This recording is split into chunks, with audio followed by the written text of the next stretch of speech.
आज एक छान कथा सांगतात की 1 दशांश देणं आवश्यक आहे आणि ती गोष्ट सांगतात की एक भिकारी त्यांच्या संपर्कात येतो आणि त्याला ते 1 दशांशचं महत्त्व सांगतात. पुढे कहाणी अशी होतं की तो दुसऱ्या दिवशी संध्याकाळी त्यांच्या घरी येतो आणि जे काही भीक मागितली असेल त्यातला 1 दशांश त्यांना देतो. और मला काही नाही म्हणलं, मेरे को ईश्वर तुम में दिखा, ये तुम करो जानो. तर पुढे तो मनुष्य भाजीपाल्याचा धंदा करायला लागतो.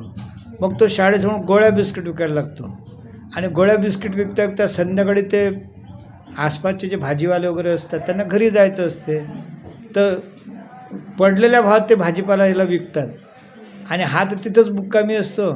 सकाळी लोक न भाजीपाल्याची घाई असते, तर हा चांगल्या रीतीने करतो. तर जेव्हा तो मरतो तेव्हा मोठ्या फॅक्टरीचा मालक होऊन मरतो. तर असे हे 1 दशांशचं महात्म्य आहे. अर्थात पैसे माझ्याकडेही नसतात, पैसे तुझ्या कोणाकडेच नसतात, पण तरीही ईश्वराचा 1 दशांश वाटा काढला पाहिजे. का काढला पाहिजे? तर आपण हे जे शरीर आहे म्हणजे त्वचा, नाक, कान, डोळे, पंच इंद्रिय, हे शरीर आणि ऊन, वारा, पृथ्वी, जल, अग्नी, तेज, हे 5 ईश्वराचे हे. तर ह्या 10 गोष्टीपासून हा आत्मा अवतरतो.